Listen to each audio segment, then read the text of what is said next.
मेरा अल्लाह कहता है व इज़ा सअलका इबादी अन्नी फइन्नी करीब, ऐ मेरे बंदे मैं तो तेरी शहरत से ज्यादा करीब हूँ, मुझसे मांग के तो देख, मेरे आगे हाथ तो फैला के देख, तुझे मांगना अगर आता है तो मुझे देना आता है, तू मांगता चला जाएगा, तू मांगते मांगते थक जाएगा, मैं देते देते नहीं थकूंगा। व इज़ा सअलका इबादी, अल्लाह तबारक व तआला हर रात के आखिरी हिस्से में आसमान पर नाजिल होता है, आसमान पे उतरता है, आसमान दुनिया पे उतरता है और कहता है हल मिन मुस्तगफिरिन फअगफिर लहू, है कोई मग़फ़िरत तलब करने वाला, है कोई माफी मांगने वाला, है कोई मेरी बारगाह में आंसू बहाने वाला, है कोई सच्ची तौबा करने वाला, मैं उसकी तौबा कबूल करने को तैयार हूँ, है कोई हाथ फैलाने वाला, मैं उसको देने को तैयार हूँ, है कोई मुझसे दुआ करने वाला, मैं उसकी पुकार को सुनने को तैयार हूँ।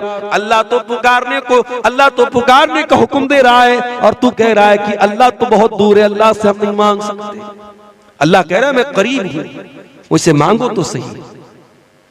ये दौर कयामत के करीब का दौर है, ये दौर फितनों का दौर है, ये दौर कदम कदम पर इस्लाम से और ईमान से दूर करने वाली चीजों का दौर है। जब नबी के दौर में, सहाबा के दौर में औरतें दीन के लिए जागरूक हुआ करती थी, अल्लाह के नबी के पास औरतें आती हैं और क्या कहती हैं, गलबर रिजालु या रसूल अल्लाह, ऐ अल्लाह के रसूल दीन सीखने के मामले में मर्द हजरात बाजी मार ले गए, मर्दों को तो आप दीन सिखाते हैं लेकिन अल्लाह के नबी औरतों को दीन सिखाने का कोई इंतजाम नहीं है, हमें आप अलग से कोई दर्स नहीं देते, कोई तकरीर नहीं करते।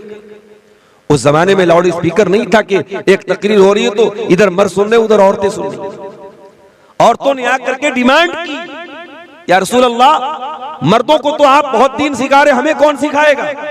हदीस के अल्फाज हैं, अल्लाह के प्यारे नबी ने हफ्ते में अलग से दिन मुकर्रर किया और औरतों के बीच में आप जाकर के अलग से तकरीर करते थे।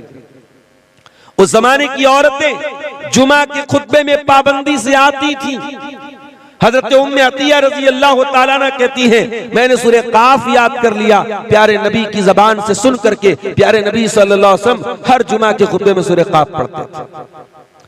आज अफसोस की बात है, आज अफसोस की बात है कि हमारे इलाकों की मस्जिदों में आमतौर से खवातीन के लिए इंतजाम नहीं होता। 4-4 मंजिल की मस्जिदें आपने बना के रखी है, औरतों के लिए इंतजाम करके नहीं रखा है। मेरे भाइयों, जब खतरा ज्यादा हो तो सिक्योरिटी ज्यादा बढ़ाई जाती है, जब चोर ज्यादा हो तो ताला मजबूत रखा जाता है, दरवाजों को मजबूत बनाया जाता है। आपकी कौम की बच्चियों के दीन और ईमान पर हमला करने के लिए लुटेरे हर तरफ घूम रहे हैं। अपनी कौम की बच्चियों को अगर आपने दीन की तालीम से अगर उनको आरास्ता न किया, उनको दीन न सिखाया, तकरीरों के जरिए, जलसों के जरिए, जुमा के खुतबों के जरिए और मदरसों में पढ़ा करके और उनके दरमियान दीन की गुफ्तगू करके, तो माफ कीजिएगा इस सैलाब से, इस बेहयाई के तूफान से अपने बच्चों को बचाना बहुत मुश्किल हो जाएगा। और आज हालात आप देख लें, आज की रात आपके इस इलाके में कम असर महसूस होता है। आप पटना चले जाएं, भागलपुर चले जाएं, बारसोई चले जाएं, मालदा चले जाएं, पूरी रात इबादत हो रही है। शबे बारात के नाम से ये रात मनाई जा रही है। कोई हलवा बैठ करके खा रहा है, कोई मुर्दों को जाकर के कब्रिस्तान में वहां अपने मुर्दों के लिए फातिहा पढ़ रहा है। ये सारा का सारा काम दीन के नाम पे हो रहा है, ये सारा का सारा काम इस्लाम के नाम पे हो रहा है, सवाब के नाम पे हो रहा है, जबकि इस्लाम में इस रात की कोई हकीकत नहीं है। अगर ये रात वाकई में कोई फजीलत की रात होती, जनाब मोहम्मद रसूलुल्लाह सल्लल्लाहु अलैहि वसल्लम खुद इस रात में इबादत करते, आपके सहाबा इबादत करते, आपकी बीवियां इबादत करती। जिस तरीके से रमजान का महीना आता था, अम्मा आयशा फरमाती है, काना रसूलुल्लाह सल्लल्लाहु अलैहि वसल्लम इज़ा दखल अल-अश्र अहया लैलहु व अयक़ज़ अहलहु व शद्द मिज़रहु।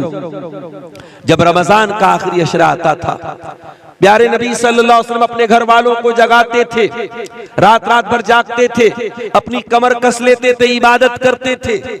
अगर वही मामला शबे बारात का होता, आज की रात का होता, तो प्यारे नबी से इसका भी सबूत मिलता कि नहीं मिलता। और अभी एक वीडियो मैंने देखा यूट्यूब के ऊपर, फेसबुक के ऊपर, एक आदमी हलवे पर दलील दे रहा है। कह रहे, वो पूछता है कि हलवा कौन सी किताब में लिखा है। अरे हलवा किताब में थोड़ी मिलेगा, हलवा तो कढ़ाई में मिलेगा। इस तरीके की चुटकुलेबाजी से, इस तरीके की फालतू दलीलों से अपने हलवे को साबित किया जा रहा है। तो तू साफ बोल देना कि तेरा मकसद हलवा खाना है, तेरा मकसद दीन पर अमल करना नहीं है, तेरा मकसद इस्लाम पर अमल करना नहीं है, तेरा मकसद हलवा खाना है। तो हलवा खाने के लिए दीन को बदनाम मत करो मेरे प्यारे साथियों। मेरे अजीजों, हम और आप मुसलमान हैं, और मुसलमान वो कौम है जिसको अल्लाह ताला ने दुनिया की सबसे बेहतरीन उम्मत करार दिया। कुंतुम खैरा उम्मतिन उखरिजत लिन्नास तअमुरूना बिल मारूफ व तनहौना अनिल मुनकरी व तुमिनूना बिल्लाह। ऐ मुसलमानों, तुम दुनिया की सर्वोत्तम उम्मत हो, सबसे बेहतरीन उम्मत हो, द बेस्ट कम्युनिटी तुम हो, तुम दुनिया के सबसे बेहतरीन समाज से ताल्लुक रखते हो। उखरिजत लिन्नास, तुम्हें इंसानियत को कुछ देने के लिए पैदा किया गया है। तुम मानवता के नजात देने वाले बन करके आए हो, तुम इंसानियत को कुछ देने के लिए आए हो, तुम्हारे जरिए इंसानियत को कुछ मिलना चाहिए। अभी इलाहाबाद में जो प्रयागराज में जो मेला चल रहा है, कुंभ का मेला, उसमें कुछ गैर मुस्लिम भाई हमारे भगदड़ में मर गए। तो मैंने एक शंकराचार्य का बयान सुना, उन्होंने कहा कि मुसलमानों ने बहुत सारे गैर मुस्लिमों की मदद की। ये हमारा किरदार, हमारा वो लोग जो हमारे खिलाफ बातें करते हैं वो भी मानते हैं कि नहीं साहब, मुसलमानों ने हमारी मदद की। कोरोना के दौर में हमने वो मंजर भी देखा था कि बाप मर गया, उसका बेटा अपने बाप की अर्थी को हाथ नहीं लगा रहा है, अपने बाप का अंतिम संस्कार नहीं कर रहा है। मुसलमानों ने खड़े होकर के उन गैर मुस्लिमों का अंतिम संस्कार किया था। कितने गैर मुस्लिमों को मुसलमानों ने मदद की उस दौरान, और भाईचारा कायम करके दिखाया। ये हमारा किरदार है मेरे प्यारे साथियों।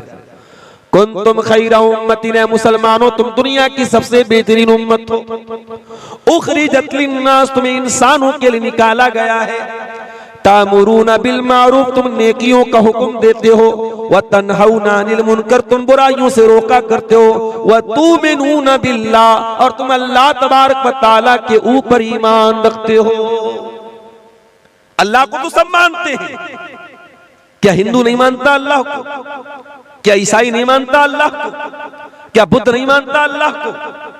अल्लाह का तसव्वुर, भगवान का, ईश्वर का, गॉड का कॉन्सेप्ट तो सबके यहां है, लेकिन फर्क है मेरे भाई, हमारे बीच में और दूसरों के बीच में फर्क है। दूसरे जिसको भगवान मानते हैं उसको दूध भी चढ़ा रहे, उसको खाना भी चढ़ा रहे, उसको प्रसाद भी चढ़ा रहे, उसके नाम पे सोना लुटा रहे, उसके नाम पे दूध बहा रहे। लेकिन हम जिस अल्लाह को मानते वो खिलाता है, खाता नहीं है। हम जिस अल्लाह को मानते वो देता है, लेता नहीं है, वो किसी का मोहताज नहीं है। दूसरे जिसको अल्लाह मानते हैं कहते उस अल्लाह का कोई बेटा भी था। कोई कहता है कि ईसा मसीह अल्लाह के बेटे थे, कोई कहता है उज़ैर अल्लाह के बेटे थे। और हम जिस अल्लाह को मानते हैं वो अल्लाह कौन है? कुल हुवल्लाहु अहद अल्लाहुस समद लम यलिद व लम यूलद व लम यकुल लहू कुफुवन अहद।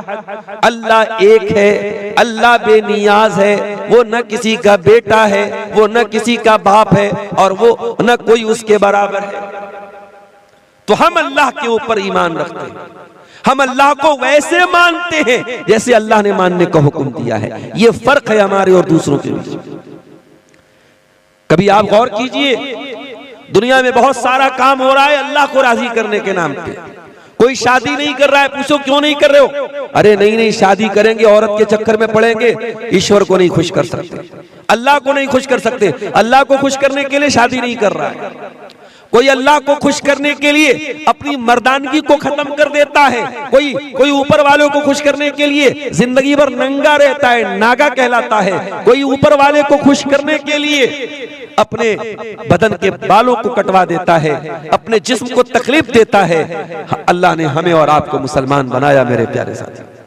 वमा जअल अलैकुम फिद्दीन मिन हरज, अल्लाह ने जो दीन हमको अता किया उस दीन के अंदर कोई तकलीफ देने वाला हुक्म नहीं है, कोई ऐसा हुक्म नहीं है जिसमें हमें तकलीफ हो। जिसमें हमें परेशानी हो, जिसको पूरा करने में हमको प्रॉब्लम आए। सफर की हालत में हम जाते हैं, इंसान घर में जितना कंफर्टेबल रहता है सफर की हालत में नहीं रहता। शरीयत ने सफर में आपको नमाज पढ़ने का हुक्म तो दिया, मगर आपकी सफर की तकलीफों को देख करके शरीयत ने आपको आसानी दे दी। 4 रकात वाली नमाज को 2 रकात पढ़ लेना, मगरिब को इशा के साथ पढ़ लेना, जोहर को असर के साथ पढ़ लेना इजाजत दे दी, छूट दे दी आपको सफर की हालत में। सर्दी का मौसम आया, पानी बहुत ठंडा है और आपके ऊपर गुस्ल वाजिब हो गया, आप नापाक हो गए। अगर गुस्ल करते हैं तो बीमार हो जाने का डर है और पानी गर्म करने का कोई रास्ता नहीं है, तो क्या करेंगे? फतयम्ममू सईदन तय्यबा, शरीयत ने तयम्मुम करने का हुक्म दिया। मोजा पहने हुए आप सर्दी से बचने के लिए, चाहे वो कॉटन का मोजा हो चाहे वो चमड़े का मोजा हो। सफर की हालत में आप 3 दिन तक, अगर आपने वजू करके मोजा पहना है तो 3 दिन तक और 3 रात तक आप मोजा पहने रहिए, उतारने की जरूरत नहीं है। जब वजू टूट जाए वजू कीजिए, पैर को धोने की जरूरत नहीं है, मोजा पहने रहिए, पैर के ऊपर मसाज कीजिए, बस। ये हमारा दीन है मेरे प्यारे साथी। वमा जाल अलैकुम फिद्दीन मिन हरज, हमने तुम्हें वो दीन दिया है जिस दीन में कोई दिक्कत नहीं है, कोई परेशानी नहीं। हम उस दीन के मानने वाले हैं जिस दीन में शादी ब्याह करने का भी हुक्म दिया गया, बीवी बच्चों का हक अदा करने का हुक्म दिया गया। हमारा दीन हमें को रहबानियत नहीं सिखाता। हमारे दीन में शादी ना करने वाले को पसंद नहीं किया गया। कोई लड़का कोई लड़की शादी के काबिल हो, शादी न करे, इस्लाम में इसको अच्छा करार नहीं दिया गया। हम तो जन्नत में भी जाएंगे तो